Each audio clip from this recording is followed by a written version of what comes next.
এখন যারা নেতৃত্ব দিচ্ছেন সরকারে, তাদের পরিচয় হচ্ছে যে তারা কোনো পার্টিকে বিলং করবেন না। এটা হওয়া উচিত, কিন্তু এখানেও কিছু ব্যতিক্রম ঘটেছে। এটাও মাঝে মধ্যে সমাজকে উদ্বিগ্ন করেছে। সংস্কার শেষ না করে যদি কোনো নির্বাচন হয়, এই নির্বাচনে জনগণ তাদের প্রত্যাশা পূরণ করতে পারবে না। তারই ধারাবাহিকতায় গত পরশুদিন অর্থাৎ বৃহস্পতিবারে উপদেষ্টা পরিষদের একটা বৈঠক হয়। সেই বৈঠক থেকে প্রধান উপদেষ্টা তিনি একটা মেসেজ জাতিকে দিতে চেয়েছিলেন, তিনি সেটা দেননি। কিন্তু এই কথাটা খুব দ্রুত সমাজের সব দিকে ছড়িয়ে পড়ে, যার কারণে সমাজে একটা অনিশ্চয়তা, আশঙ্কা, আতঙ্ক দেখা দেয়। আমরা সেই দিনই বিষয়গুলোকে হিসাবে নিয়েছি, নোটিশে নিয়েছি। একই সময়ে একজন রাজনৈতিক নেতা তার জনপ্রতিনিধিত্বের একটা দাবি নিয়ে তিনি একটা অবস্থান নিয়েছিলেন। আবার আরেকটা গুরুত্বপূর্ণ জায়গায় আরেকটা দাবিতে আরেক দল অবস্থান নিয়েছিলেন। এই সব কিছু প্রধান উপদেষ্টার জন্য কিছুটা কষ্টের, কিছুটা বিরক্তির ছিল, যার কারণে তিনি তার দায়িত্বের ব্যাপারেই পুনর্বিবেচনা করবেন এরকম একটা অভিব্যক্তি তিনি প্রকাশ করেছিলেন। কিন্তু কার্যত এটা অফিসিয়ালি সামনে আসে নাই।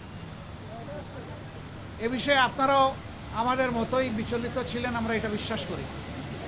কারণ দেশ আমাদের সবার, দেশ ভালো থাকলে আমরা সবাই ভালো থাকব। 24 জুলাই বিপ্লবের মধ্য দিয়ে দেশে একটা পরিবর্তন এসেছে, কিন্তু এই পরিবর্তনে এখন যারা নেতৃত্ব দিচ্ছেন সরকারে,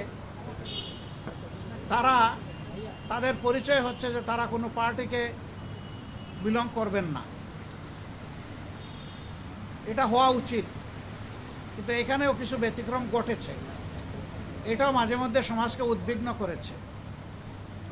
আবার স্বাভাবিকভাবেই এই পরিবর্তন বা বিপ্লবের অবশ্যম্ভাবী দাবি ছিল যে অর্থবহ কিছু সংস্কার করা লাগবে এবং যারা অপরাধী তাদের বিচার হতে হবে। এই সংস্কার এবং বিচারের মধ্য দিয়েই একটা অর্থবহ নির্বাচন হবে, যেই নির্বাচনে সমতল মাঠ থাকবে। নির্বাচনে যারা অংশগ্রহণ করবেন তাদেরকে কোনো ধরনের ষড়যন্ত্রের মুখোমুখি হতে হবে না। এখানে পেশি শক্তি এবং কালো টাকার প্রভাব চলবে না।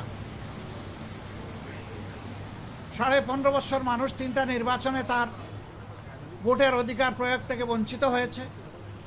এবার তারা নিঃসংকোচে নিজের এই অধিকারটা প্রয়োগ করতে চায় এবং এই সুযোগ পাবে, নিশ্চিত হবে। এটি হচ্ছে জনগণের দাবি। প্রধান উপদেষ্টা ইতিমধ্যে কয়েকবার তিনি বলেছেন নির্বাচন তিনি দিতে চান এই বছরের ডিসেম্বর থেকে শুরু করে আগামী বছরের জুনের মধ্যবর্তী কোনো এক সময়, কিন্তু তিনি সুনির্দিষ্ট কোনো রোডম্যাপ দেননি, কোনো মাস সপ্তাহ তিনি ঘোষণা করেননি। এটাকে কেন্দ্র করে বিভিন্ন ধরনের দাবি এই নির্বাচনের রোডম্যাপের ব্যাপারে আছে। আমাদেরও কিছু রিকমেন্ডেশন ছিল,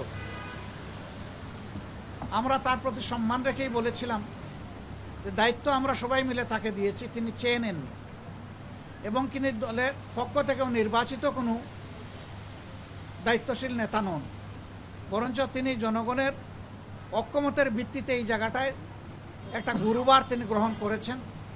তাকে আমরা তার সম্মান বজায় রেখে দেশের স্বার্থটা তিনি দেখবেন, সেটা আমরা সবসময় বলে আসছি। আমরা আজকে ওই ব্যাপারে কথা বলেছি। আমরা বলেছি 2টা বিষয় স্পষ্ট করা দরকার। একটা, নির্বাচনটা কখন হবে, আপনি যে সময়সীমা দিয়েছেন এর ভিতরেই জনগণের কোনো ধরনের বড় ভোগান্তি না হয়ে একটা কমফোর্টেবল টাইমে এই নির্বাচনটা হওয়া উচিত আমরা মনে করি। আর 2 নম্বর আমরা বলেছি এই নির্বাচনের আগে অবশ্যই সংস্কার এবং দৃশ্যমান বিচারের কিছু প্রক্রিয়া জনগণের সামনে আসতে হবে। সংস্কার শেষ না করে যদি কোনো নির্বাচন হয়, এই নির্বাচনে জনগণ তাদের প্রত্যাশা পূরণ করতে পারবে না। আবার সব সংস্কার এই সরকারের পক্ষে করা সম্ভব না। মাত্র 5টা সুনির্দিষ্ট বিষয়ে তারা হাত দিয়েছেন, এতটুকু নিষ্পত্তি হওয়া উচিত সন্তোষজনকভাবে। এর পাশাপাশি এখানে জুলাই প্রক্লেমেশনের ব্যাপার স্যাপার আছে, এগুলা সংস্কারের সাথে জড়িত। তো অনেক দলের দাবি দেওয়ার মধ্যেও কিছু ভিন্নতা আছে, এটা থাকবে, দল যেহেতু আলাদা মতেরও ভিন্নতা থাকবে, এটাই স্বাভাবিক।